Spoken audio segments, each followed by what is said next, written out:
한국일보 서화숙 선임 기자와 만나세요. 그의 논지는 정직하고 행간에는 따뜻함이 묻어 있습니다. 서화숙 3분 칼럼.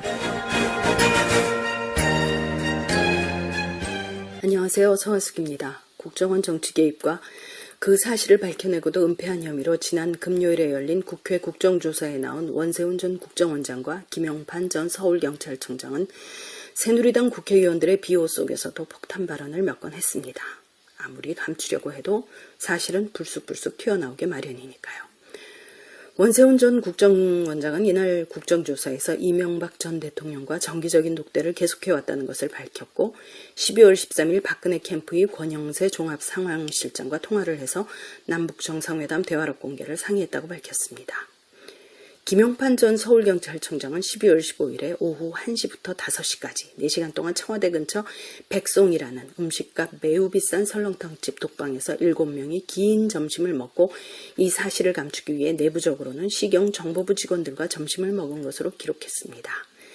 민주당 김민기 의원의 추궁에 시경 직원들과 점심을 먹지 않은 것은 드러났지만 누구랑 먹었는지는 절대 기억나지 않는다고 대답했습니다. 그 후 사우나에 가서 손톱을 다친 것도 저녁을 누구와 먹은 것도 기억나지만 이 점심을 누구와 먹은 것만 기억나지 않는다는 것은 이 점심을 같이 먹은 사람이 매우 중요하다는 뜻입니다. 그는 다음날 오전에는 손톱을 치료하느라 경찰청은 오후 2시에 출근했다고 밝혔으나 실상 병원은 오후 1시 무렵에 다녀왔습니다. 16일 오전에 무얼 했는지도 감추고 있습니다.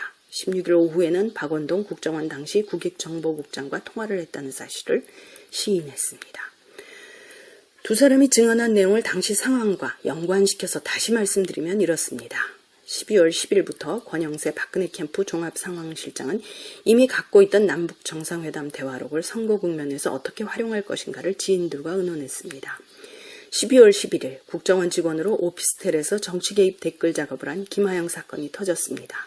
13일까지 김하영 씨는 오피스텔에서 나오지 않았습니다. 그동안 김 씨는 자기가 쓴 인터넷 댓글을 지웠다고 하더군요. 12월 13일은 문재인 후보의 지지율이 박근혜 후보의 지지율을 역전해서 앞섰다고 한국일보 아침신문이 보도한 날입니다. 김하영 사건을 수사 중인 수서경찰서가 디지털 수사 분석을 서울시경에 의뢰한 날이기도 합니다. 바로 이날 12월 13일 남북정상회담 대화록 공개에 반대하던 원세훈이 권영세에게 전화를 걸어 남북정상회담 대화록 문제를 상의합니다.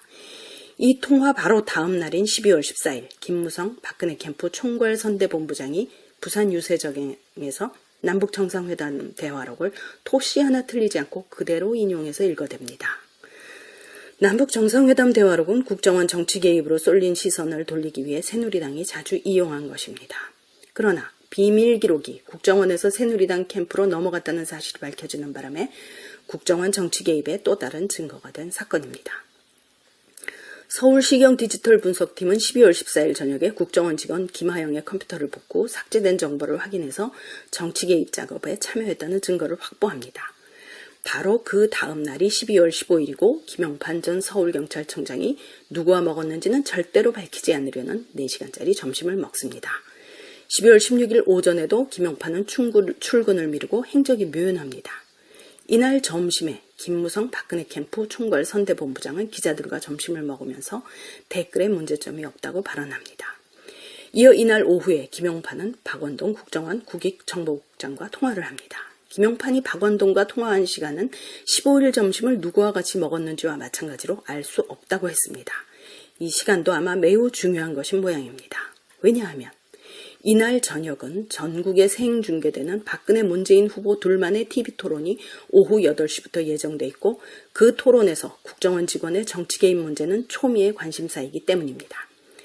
게다가 서울시경 디지털 분석팀 CCTV 녹화 필름을 보면 바로 이 토론의 시작 20분을 앞두고 분석관들끼리 15분이면 끝난다, 보고하고 있다는 대화를 나누고 있습니다. 누구에게 보고했느냐, 그 보고가 어디로 넘어갔느냐가 김용판, 박원동의 통화 시간대에 따라 명확해집니다. 그리고 바로 이 토론에서 박근혜 후보는 인터넷 댓글은 나오지 않았으며 이것은 연약한 여성을 감금한 인권유린 사건이라고 문재인 후보를 공격합니다. 사건을 조작해서 민주당이 여론을 호도하려 했다고 공격을 합니다. 이어 밤 10시 50분에 서울경찰청이 정치적인 댓글은 없었다는 중간 수사 결과를 발표합니다. 이 사건으로 박근혜 후보의 지지율이 다시 올라갑니다. 대선 최종 결과는 박근혜 대 문재인이 51.6% 대 48%였습니다. 국정원 댓글 조작이 드러난 후 여론조사를 해보니 박근혜 후보를 찍은 유권자의 29%가 이 사건에 영향을 받았다고 했습니다. 만일 진상이 정확히 밝혀졌더라면 박근혜 후보의 지지율 56.5%는 그중 29%가 빠진 36.7%였을지도 모릅니다. 그러니 국정원이 정치 개입하고 경찰이 이 사실을 은폐한 것은 민심을 완전히 왜곡한 절대로 있어서는 안 되었던 일입니다. 더구나 국정조사에서 원세훈, 김용판 그들의 입으로 불과 나흘의 행적이 더 소상히 공개되자 저렇게 어마어마한 흑막이 드러나고 있습니다. 국정원과 경찰이 특정 정당과 야합해서 진실을 덮으려는 일이 민주국가에서 있을 수 있는 일입니까? 그리고 그걸 비호하겠다는 새누리당 의원들은 정말 국회의원들이 맞습니까? 앞으로 할 일은 명확합니다. 우선 15일 백송에서 김용판 전 서울경찰청장과 점심 먹은 이들을 낱낱이 밝혀야 합니다. 그가 16일 누구와 만났는지도 밝혀야 합니다. 그리고 원세훈, 김용판이 국정조사에서 밝힌 나흘 일정에 나온 두 사람, 권영세 현 주중대사와 김무성 새누리당 국회의원이 국정조사에 나와야 합니다. 남북정상회담 대화록은 어디서 얻었는지 두 사람 입으로 밝히기 바랍니다. 정치인들이 고위공무원과 야합하여 민주주의를 유린한 것을 그대로 둔다면 이 나라가 민주공화국이라 할 수 있습니까? 서화숙이었습니다.